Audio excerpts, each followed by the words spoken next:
Erev Tov, mes chers amis, j'espère que vous allez tous bien.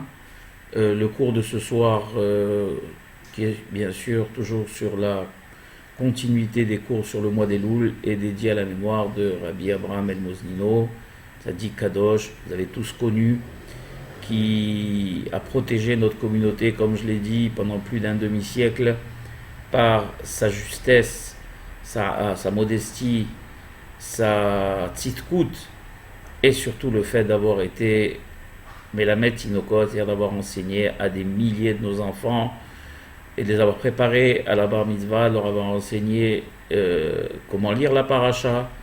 C'est un monsieur qui était extrêmement discret chez nous à la synagogue, mais qui remplissait tout l'espace de la synagogue par ce rayonnement, cette kdusha, cette gentillesse, ces chants. Voilà, quoi dire que vraiment on a perdu un grand tzaddik et c'est un grand vide pour nous tous. Et donc ce soir, ce cours lui est entièrement dédié. Qu'il prie pour nous, qu'il intercède auprès d'Akadosh Baruch Hu dans l'au-delà. Également, bien sûr, ce cours est dédié à la mémoire de tous nos chers et chers disparus.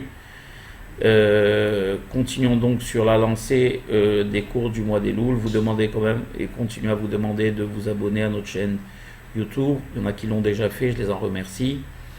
J'apprécie et je demande aux autres de les imiter pour que nous atteignions le but que nous nous sommes fixés. Également, vous pouvez vous joindre à notre groupe de discussion, enfin de diffusion plutôt WhatsApp, et également allez vous rendre sur notre page Facebook toradiffusion.ma, sur lesquelles il y a pas mal de chroniques sur les tzadikim et il y a pas mal d'orateurs que vous aurez le plaisir d'écouter ou de lire. Alors, abordons à chaque fois il y aura tous les cours sur Elul, il y aura toujours des nouveaux thèmes. Et là, on va aborder un thème qui est connu, mais qu'on va un petit peu diversifier. Vous savez que le mois de Elul veut dire l'acronyme de Ani Ledodi Vedodili, je suis à mon amant et mon amant est à moi. L'amant, bien sûr, c'est la Shekhinah, la présence divine, c'est Akadosh Baruch Hu. Ne voyez, comme je l'ai dit, aucun symbole sexuel, Hazve Halila. Mais vous savez que très souvent, Knesset Israël, donc l'Assemblée d'Israël, symbolise dans le couple Akadosh Baruch Hu, Knesset Israël. Akadosh, bien sûr, Akadosh Baruch Hu est le mari, et Knesset Israël est l'épouse. Et Shlomo HaMelech, dans tout le Shir HaShirim, a justement voulu symboliser cet amour entre Knesset Israël et Akadosh Baruch Hu, et il a utilisé le terme Ani Ledodi Vedodili, je suis donc à mon amant et mon amant est à moi, surtout ce mois de Elul, puisque c'est le mois de la tchouva, c'est le mois de la proximité, mais justement c'est paradoxal, c'est ce que dit ici le Hacham, c'est en même temps le mois de la crainte, de la peur, c'est Yemei Haddin, on se dirige vers les jours du jugement, vers Rosh Hashanah, Yom Kippourim, et ce sont des moments qui ne sont pas faciles. Et certains grands hachamim, pendant ces moments-là, même s'évanouissaient tellement ils avaient peur. Des tzadikim, kedoshim, avaient peur tellement ils savaient que se présenter à Kadosh Baruch Hu le jour de Rosh Hashanah n'était pas une mince affaire et qu'on devait être armé pour. Et donc d'un côté on y dit, eh bien le mois de Elul c'est l'acronyme de Ani Ledodi Vedodili, donc on va presque dire une histoire d'amour, une romance entre nous, Kiviyachol et Akadosh Baruch Hu, une romance dans les deux sens, et en même temps c'est contradictoire et paradoxal. On ne dit pas même de Hallel, vous savez bien Rosh Hashanah, et Yom Kippourim non plus, parce que ce ne sont pas des jours de Simha. Le Hallel on le dit que dans des moments de Simha, donc ce qui prouve bien que Rosh Hashanah et Yom Kippourim sont des mois de peur, de crainte, et il y a des raisons pour qu'on craigne ça. Et alors comment, et même, nous les Sfaradim, je l'ai expliqué, on a l'habitude d'aller tout le mois de Elul faire les Selihot, ces Selihot commencent après Rosh Chodesh Elul et se terminent à Yom Kippourim. Il dure 40 jours. Nos frères Ashkénazes, ça dure 10 jours chez eux, mais ils ont également l'habitude, comme nous, de faire sonner le chauffard tous les matins. Pourquoi? Parce que la symbolique du chauffard, comme il est marqué, et comme le dit le prophète Amos, c'est imitaka shofar ba'ir ve'am lo yeheradu. Est-ce qu'il est possible et pensable de penser que il y a le corps, donc le chauffard qui sonne dans une ville, et on sait que quand il y a le corps qui sonne dans une ville, c'est toujours annonciateur de quelque chose, soit d'une guerre, soit d'un incendie, soit d'un événement. Et donc, quand on fait sonner tous les matins, pendant le mois des Louls à la synagogue, après les Selihot, le chauffard, eh bien, le peuple ne va pas tressaillir, ne va pas avoir peur, bien évidemment. Donc on voit ici que d'un côté, on nous dit que c'est un roman, une histoire d'amour entre nous et Akadosh Baruch Hu, donc on va dire quelque chose d'assez gentil, d'assez de beau. Et d'un autre côté, on nous parle de journées de dîne, de peur, de parade. Alors comment on peut concilier les deux? Eh bien, il n'y a pas d'antagonisme entre ces deux concepts, car, on va dire, le rapprochement, la proximité qu'on aura avec Akadosh Baruch Hu en même temps ce mois d'Elul doit passer en premier par la crainte. Il n'est pas possible comme il est marqué, que on doit d'abord surmera varasetov. C'est toujours le même principe. On doit d'abord s'écarter du mal et après aller vers le bien. S'écarter du mal, c'est d'ailleurs avoir peur du mal, c'est d'ailleurs avoir la crainte de Dieu. En premier, on doit avoir une crainte de Dieu. Cette crainte de Dieu, elle va, doser le rapprochement qu'on aura avec lui, car il ne faut pas oublier qu'Akadosh Baruch Hu est le roi des rois et qu'on ne peut pas, on n'a pas le droit de se rapprocher de lui de manière abusive. C'est comme si on était reçu par le roi et qu'on se jetait à son cou pour l'embrasser, croyant bien faire. Eh bien, le roi, ça va l'irriter et ça va nous être même fatal. Et donc, le roi des rois, la plus forte raison, Akadosh Baruch Hu Barach Shemo, il y a un protocole à respecter. Ce protocole, il doit être basé sur la crainte en premier. Alors, pour pouvoir aimer, il faut craindre. Il faut craindre, savoir qui est Akadosh Baruch Hu, quels sont ses pouvoirs, combien ils sont étendus. Il est notre créateur, il nous a mis sur cette terre, il a tous les pouvoirs. Et en ce mois d'Elul où il sort, comme j'expliquais, de son palais, il nous permet une certaine proximité. Et bien cette proximité, elle doit être dosée.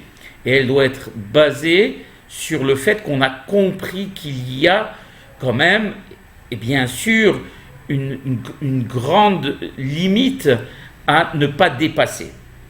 Et donc c'est pour cela qu'on peut dire que en même temps, on peut être Ani Ledodi Vedodili, et en même temps, on peut aussi passer par la crainte, la peur et le parat. Ce n'est absolument pas antagoniste. Puisqu'après qu'on aura compris et qu'on aura cette crainte, eh bien, on sera habité par cet amour, puisque Kadosh Baruch Hu, lui aussi, qui Viachol, fait l'effort d'aller à notre rencontre, et il y aura donc une réciprocité. Il y aura donc un amour qui va être un amour partagé. Et comme il est écrit, je l'ai dit plusieurs fois, ce mois de Elul, où il est marqué dans Masechet Rosh Hashanah, Yishu Hashem bi'immatzeo kera'uhu biyoto karov, Elu asara yamim sheben Rosh Hashanah liyom Kippourim, et encore plus, après le Chodesh Elul, où il y a les jours entre Rosh Hashanah et Kippour, c'est 10 jours de pénitence, eh bien, là encore plus, on va redoubler d'appels et de demandes vers Akadosh Baruch Hu, car Akadosh Baruch Hu est plus qui vient présent pendant cette période, et il est plus proche de nous. D'ailleurs, et c'est même marqué dans Shir HaShirim, quand on dit Ani Ledodi Vedodili, je suis à mon amant et mon amant est avec moi, comme il expliquait le Rambam dans les Achot de Tchouva, que tout le Shirim Hashirim, justement, c'est la symbolique de cela, l'amour qu'a Hakadosh Baruch Hu pour le Ham Israël et l'amour qu'a le Ham Israël pour Hakadosh Baruch Hu.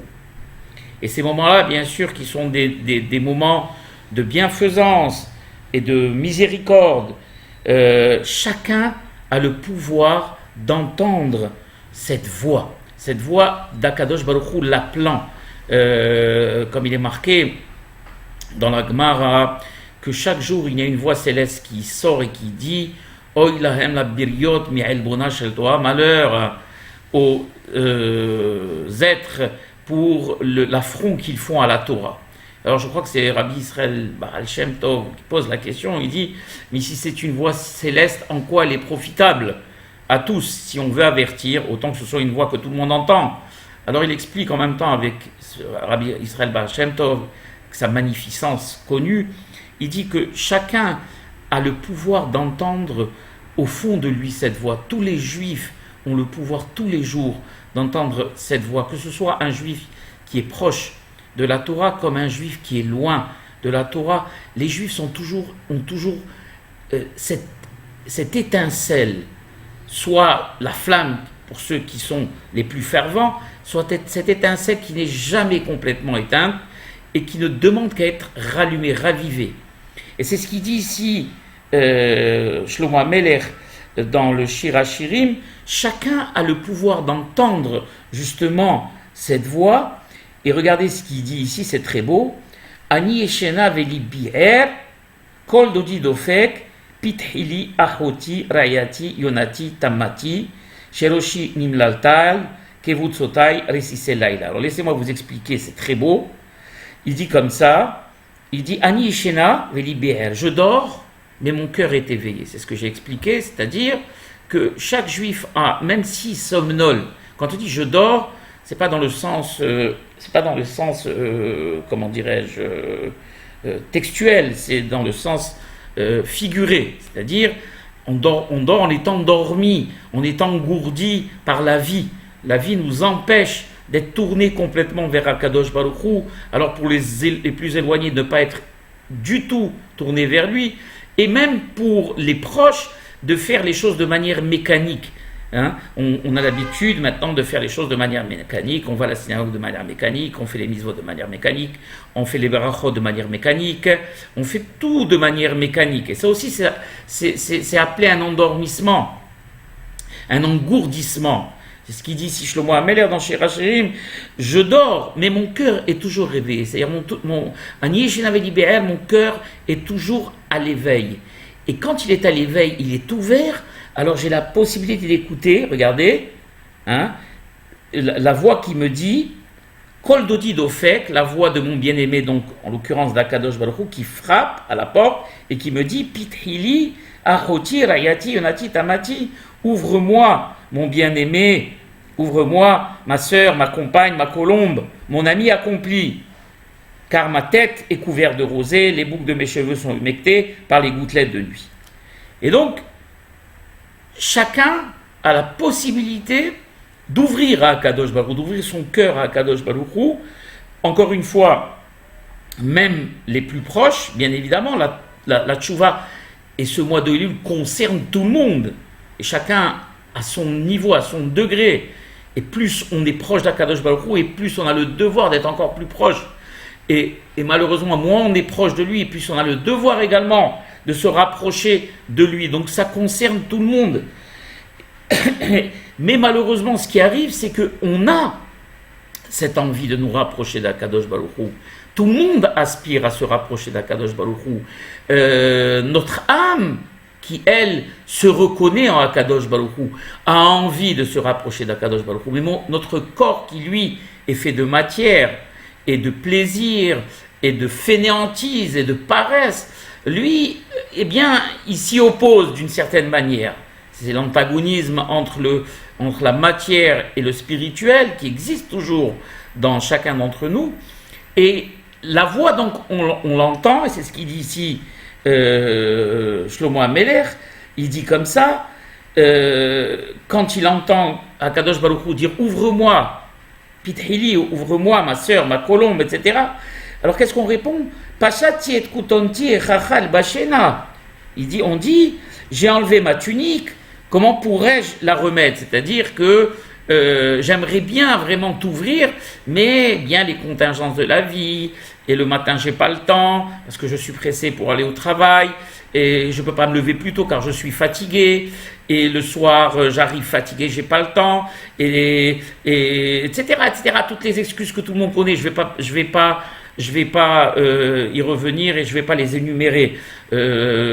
Alors on se bat tous les jours pour pouvoir faire, on va dire, museler cette voix intérieure qui nous empêche de faire la volonté d'Akadosh Baruch Hu, et on a le devoir même de l'annihiler, de ne plus la laisser parler, d'avoir toujours, comme il dit le Rama dans le Shulchan Aruch, qu'on doit se lever comme un lion prêt à faire la volonté d'Akadosh Baruch Hu. C'est-à-dire que on doit tout raser au passage et ne plus rien entendre, ni excuses, ni etzara, ni paresse, ni rien du tout. Mais malheureusement, c'est pas toujours le cas. C'est ce qu'il dit ici Shlomo Ameler. Il dit ce mois de Elul où Akadosh Baruch Hu vient, il nous donne la possibilité, il frappe à notre porte et il nous dit viens, ouvre-moi mon aimé pour que je puisse pénétrer ton corps, de te sanctifier. Et nous, qu'est-ce qu'on lui dit? J'ai enlevé ma tunique, comment pourrais-je la remettre? Rahati et tragraï, et anefem, me suis lavé les pieds, comment pourrais-je les salir? D'accord? Donc on trouve toutes les excuses à Kadosh Baruch Hu. Après, malheureusement, Dodi Yada Shalom Minachor, Ume'ai Hamu Alav. Malheureusement, après, Akadosh Baruch Hu, il retire sa main de sa lucarne, et là, mes entrailles s'émeuvent en sa faveur. Là, on regrette. On commence à regretter. Kadosh Baruch Hu, il ne va pas attendre éternellement. On entend cette voix tous les jours, ce murmure qui nous dit Yaakov, Haïm, lève-toi, fais la volonté de ton Seigneur, va à la synagogue, même si tu es fatigué, prends sur toi, étudie un peu plus la Torah, fais tes prières avec plus de kavana, ta birkat Amazon avec plus de kavana. Va visiter cette personne, ce vieux que tu n'as pas vu, ça fait longtemps, amène-lui ce dont il a besoin, va faire du hesed, donne de la tzedaka, tout ce que la Torah nous enjoint de faire, et tous les jours on entend cette voix qui nous le répète et qui nous le dit. Alors pour la plupart des fois, Baruch Hashem, eh bien on arrive à faire taire, à écouter cette voix et à faire taire notre paresse et nos mauvais instincts. Mais des fois, malheureusement, on n'arrive pas parce qu'on est englué, on est endormi, on est engourdi, comme il dit ici. Alors, Kadosh Baruch Hu, il ne va pas attendre éternellement. Et il enlève il retire sa main de la lucarne, et mes entrailles s'émeuvent en sa faveur. Alors après, bon, je regrette. Alors, qu'est-ce qui se passe? Kam tiani liftoach les dodi, ve'adai natfu mor, ve'etbotam mor ober la kapot aman'ul. Je vais pour ouvrir la porte à mon bien-aimé, mais mes mains dégoûtent de myrrhe, mes doigts laissent couler la myrrhe et les poignées du verrou, et sur les poignées du verrou. Après, patarti ani le dodi, enfin j'ouvre à mon bien-aimé, mais mon bien-aimé malheureusement est parti et disparu.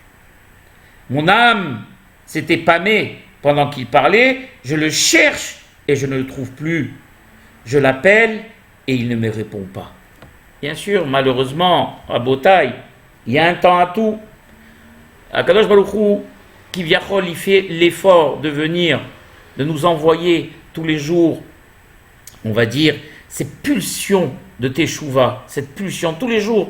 Akadosh Baruch Hu, il ne laisse jamais un juif tomber. Il est toujours Kilo ehpotz bemot hamet. Akadosh Baruch Hu, ça ne l'intéresse pas de punir, ça ne l'intéresse pas de sévir. Ce qui l'intéresse, c'est qu'on revienne vers lui. Comme il dit, Kimlo ehpot bemot hamet, ki im beshuvo midalko vahaya. Et ce qui l'intéresse à Kadosh Baruch Hu, c'est qu'on revienne vers lui pour que nous vivions, et non pas hasve haïla pour que nous mourions. Et donc il fait l'effort, ce mois de Elul, ce mois de la proximité, de venir vers nous, de nous tendre la main, de de nous envoyer tous les jours ces pulsions de Teshuvah. Alors il y a deux solutions, soit on a compris, on bondit, on ouvre la porte à notre bien-aimé, soit malheureusement on trouve toujours des excuses et on laisse la porte fermée. Et quand on l'ouvre malheureusement, eh bien c'est trop tard et c'est ce qui ne doit pas arriver justement. Et laissez-moi vous raconter un machal, un exemple qui est donné, qui est très beau, qui en même temps est très triste et qui va bien matérialiser la chose. Il y avait un papa qui était malheureusement veuf et qui avait un seul fils bien-aimé. Et ce fils bien-aimé, c'était la prunelle de ses yeux, comme il avait perdu sa femme très jeune. Et donc il a élevé son fils et il a fait de lui un homme bien, qui avait bien réussi dans la vie et qui malheureusement ne trouvant pas, avec tous ses diplômes de travail dans cette petite ville où il était, donc en Pologne, il décide de voyager très loin aux États-Unis. Et donc il part loin de son père aux États-Unis et son père lui fait jurer de rester en contact avec lui, de lui écrire, de l'appeler, etc., etc. Malheureusement, la vie faisant, les épreuves de la vie, on va dire, et le train-train de la vie fait que son fils se marie, il a des enfants, les années passent, le père, le pauvre, continue à écrire régulièrement à son fils, et au début, il reçoit une lettre, deux lettres, et plus du tout, plus de lettres du tout. Et le père, le pauvre, était vraiment affligé, attristé, il n'avait que ce fils, et il n'avait jamais voyagé de sa vie. Et donc, il décide d'écrire à son fils, et pour lui annoncer sa venue, un mois avant, il lui envoie une lettre, il dit « Mon fils bien-aimé, j'ai attendu de tes nouvelles, tu ne les as jamais données, et maintenant, voilà, je ne peux plus me passer de toi, je ne peux plus rester loin de toi, et donc j'ai décidé de venir te voir aux États-Unis. » Et donc le pauvre, il lui envoie la lettre, il prend un billet de bateau, et il voyage, et bien sûr, pendant tous les jours du voyage, ce n'était pas un voyage qui ne durait pas un jour ou deux, des voyages qui duraient des semaines et des semaines, pendant tout le voyage, qui était un voyage très dur, malgré tout, il se consolait sur le fait de savoir que son fils allait l'attendre et qu'il allait enfin pouvoir le serrer dans ses bras avec ses petits-enfants, etc. Et donc, le bateau arrive dans le port de New York, et lui, bien sûr, le papa se précipite sur le quai. Il se précipite sur le quai et il cherche. Il y avait plein de monde qui attendait, qui faisait des signes de main aux voyageurs. Les gens déjà de loin voyaient leur famille. Et lui, le pauvre, scrutait le pont pour voir son fils. Malheureusement, il cherche partout, il ne le trouve pas. Il s'est dit, bon, peut-être que le pauvre, il n'a pas eu le temps de venir me chercher, mais peut-être que, où il y a trop de monde, peut-être qu'en descendant, je vais pouvoir le trouver. Il descend donc du bateau, il le cherche encore, et malheureusement, il ne le trouve pas. Et donc, qu'est-ce qu'il fait? Il va chez un cocher, il lui montre l'adresse de la maison, il prend ses valises avec tous les cadeaux qu'il avait achetés, et il monte le cœur battant dans le carrosse, et il se dirige vers la maison de son fils. Il arrivait, il faisait déjà nuit, il descend, et il était étonné de voir que de loin le numéro qui correspondait à la maison de son fils, la maison complètement éteinte.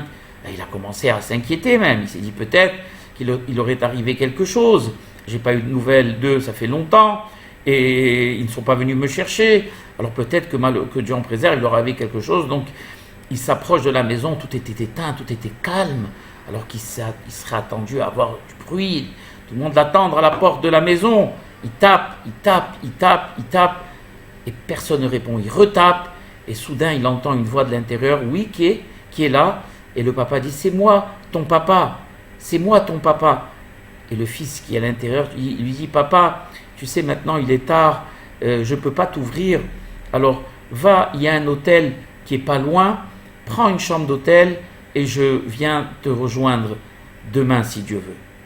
Le père, le pauvre, quand il entend ça, il a été complètement, ses pieds ne le portaient plus, il était submergé par la tristesse, il ne savait plus quoi faire, il était perdu. Il décide, le pauvre, comme le carrosse était parti, d'aller à pied vers l'hôtel que le fils lui avait conseillé.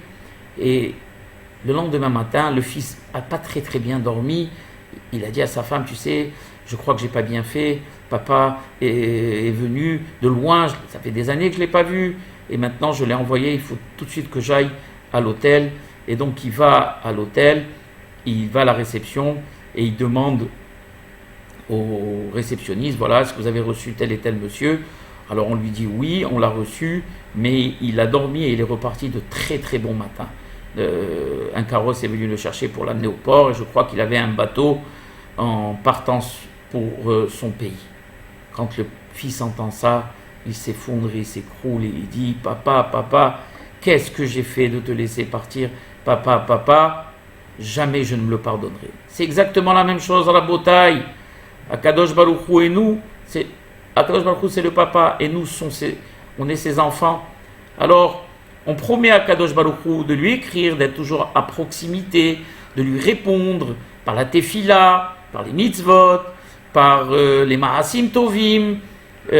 Et malheureusement, alors des fois oui, on commence bien et ensuite au fur et à mesure, nos rapports et nos rencontres s'espacent pour malheureusement des fois ne plus du tout être en contact, que Dieu en préserve avec lui.